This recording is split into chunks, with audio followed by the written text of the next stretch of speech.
friends. Is this an all too familiar scenario? You're going about the day's business when suddenly... Animals attack. Watch as a young English schoolboy's encounter with a cuddly, honey-loving bear turns into a lesson in terror. Hello there, you silly old bear. See an innocent child's holiday dream become a shocking nightmare of Christmas carnage. Honey, get this. Oh, I got it. I'm getting this. Go ahead, Tiger. Open it up. Bring you.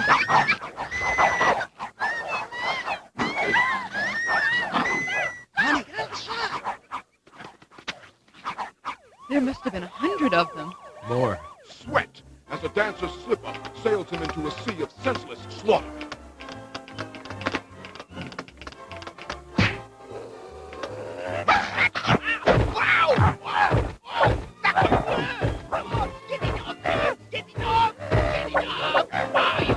Warning, due to the extremely graphic and violent nature of the program, you may want to watch it over and over again.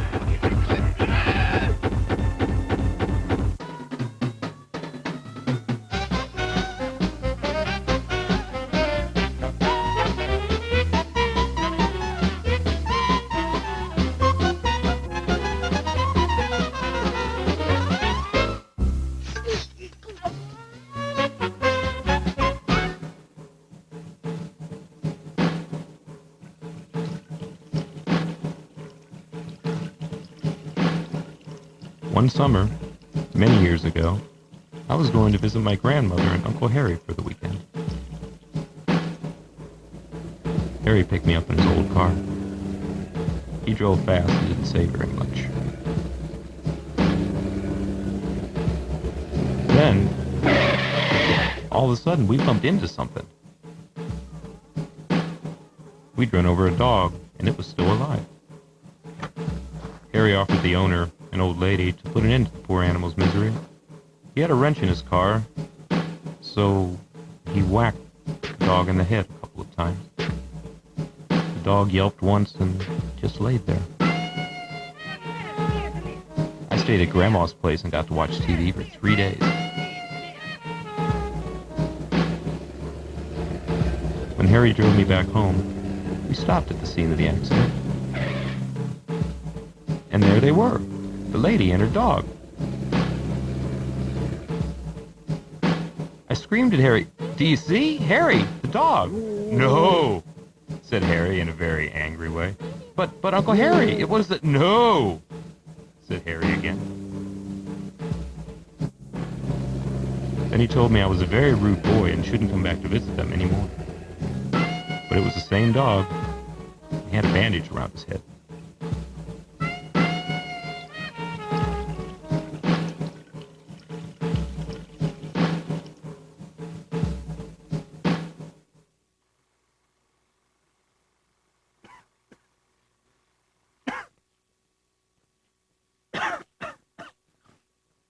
Okay, so I have 5 minutes. I'll need 3. Okay, it's a pirate movie, see? Hijacked, kidnapped, shanghaied aboard a ship. A pirate ship. A cutthroat crew. Stuck with them. They're going on this voyage. A hunt. They're going after this fish, see? A massive, monstrous devil fish, see? A giant devil fish that sings like Mel Torme. And the thing is gigantic. It rolls out of this velvet fog on the sea, and it sings to the ships, and everybody on the ship falls asleep, and it eats them. And all seems lost until our hero, the one who got shanghaied in the beginning, reveals that he can do a Mel Torme as sweet as a fish can. And so it's man against nature on the high seas. It's adventure. It's music. It's fish. And they sing their hearts out in the swirling fog until the fish gets so bored it falls asleep, and they capture it and bring home a fish dinner big enough for the entire state of New Jersey. If we've got legal hassles from Mel, we can maybe use Vic Damone or Engelbert Humperdinck or Peter Lemongello. I think I can do it for 13 grand. My friend's got a video camera. What do you say?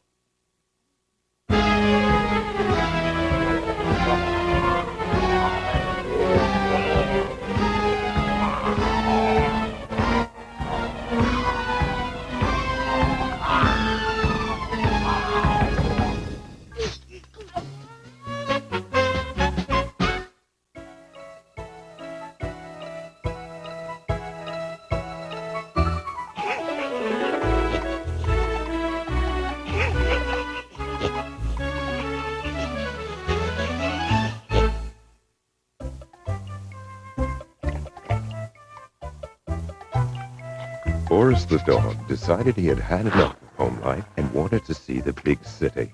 Ever since he was a puppy, he had dreamed of visiting the big city. He realized the Johnsons wouldn't let him leave the house, so he came up with a clever plan. When little Bobby Johnson came home from school, Boris ran to the front yard and greeted him as he always did. He jumped on little Bobby and licked his face as he did every day. He chewed and tugged on Bobby's shirt as he always had. He clawed Bobby's throat and chewed off little Bobby's face. This was not at all like Boris. Before long, Boris had totally devoured little Bobby and buried his bones in the yard. Mrs. Johnson began to get quite concerned that little Bob arrived home. She thought she might go out and check on him. As she approached the steps, Boris darted between her legs. Mrs. Johnson lost her balance and fell down all 20 stairs. Had she survived the fall, she would have been very annoyed with the puddle of blood on the floor, seeing as she prided herself on keeping her house so clean. Satisfied, Boris went next door and defecated all over the neighbor's stoop. When Mr. Johnson returned home from work, his neighbor Bill Wagner was waiting for him. "Oh, hi, Bill." How many times have I told you to keep your stupid mud off my property? "I don't know, 5? Wrong. I guess I'm going to have to kill you. Mr. Wagner pulled out a shotgun and fired it at Mr. Johnson. Then Mr. Wagner pumped a few more rounds into Mr. Johnson, even though his first shot hit its mark. Mr. Wagner smiled. He fired a few more shots until a curious thing happened. He could no longer recognize the object he had been firing at. Clearly it had been human, but no one would be able to say for certain that it was indeed Mr. Johnson. Maybe it was Mrs. Johnson. He fired a few more shots, then paused. This notion of subjective reality was reinforced by the seeming arbitrariness of the object of his violence.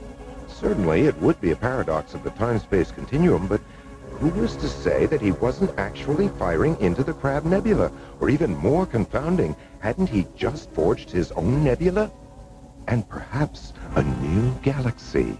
Hadn't he become elevated to the stature of a deity and usurped all the power and wisdom in the universe?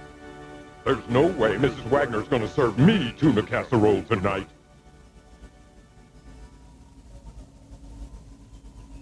Suddenly, the marvelous textures and intensity of the red in Mr. Johnson's blood-drenched suit caused Mr. Wagner to catch a glimpse of the true value of art. He hurried home, where he searched for a canvas and began to paint French landscapes at sunset. Before hanging himself, Boris waited for nightfall and was off. When he arrived, he was absolutely amazed at the size of the buildings, the amount of noise, and the number of people in the big city. Well, it wasn't long before one of those many people spotted Boris. She called the police,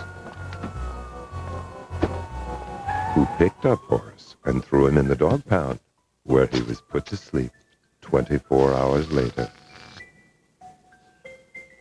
The end.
Ooh, ooh, ooh, ooh, ooh, ooh, ooh, ooh, ooh. They threatened me with a screwdriver, now I'm clogged in the head. You paid me $1 to chortle, now I'm going to bed. What do you people want from me?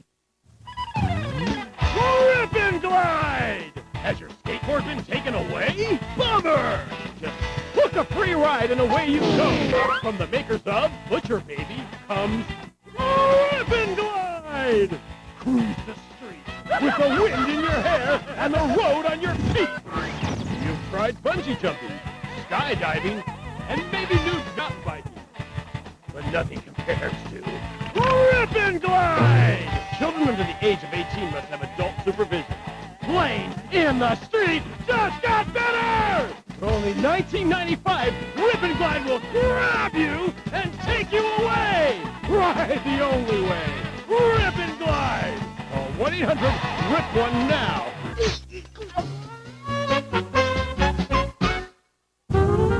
It's Ultracity 6060!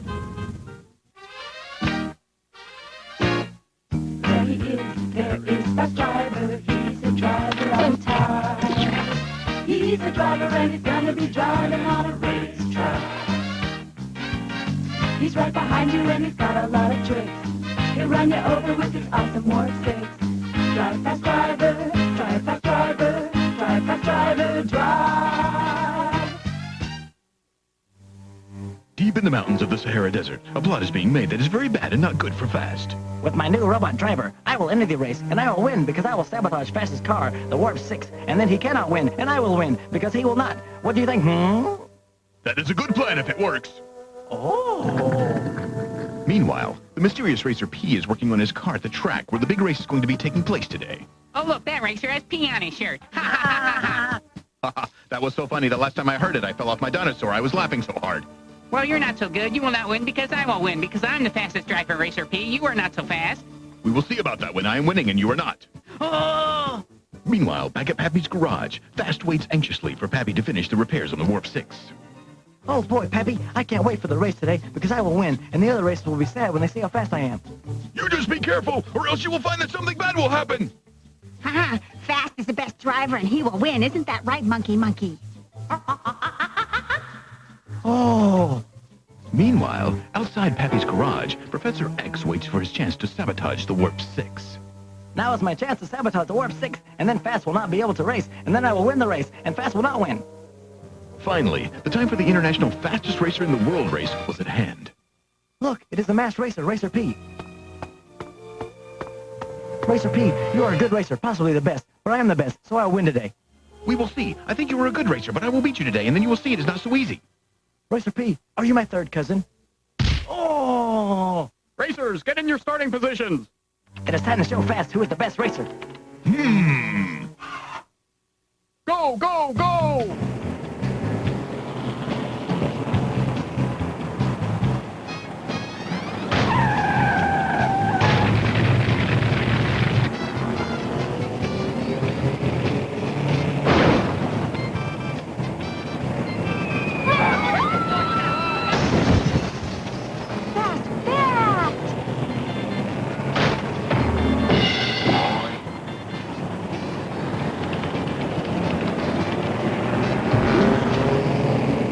That driver is up to something, so I'll watch him close.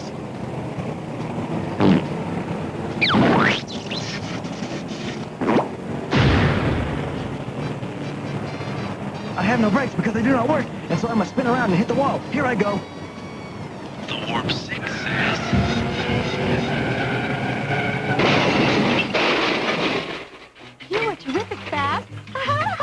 I know. You are now the best racer in the world and possibly on Earth. I am so proud of you, I will cry.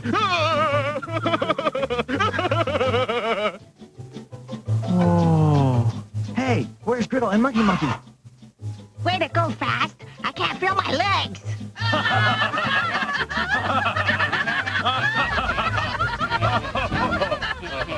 Don't miss the next exciting episode of Fast Driver.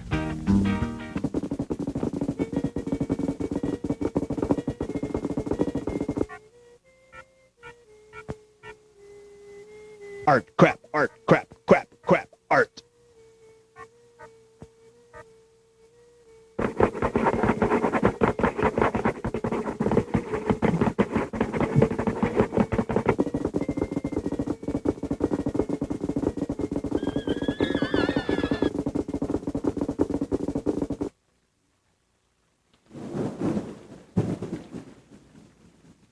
Are you bored? Nothing to do in your town? Can't afford Prozac? Well, have we got the thing for you?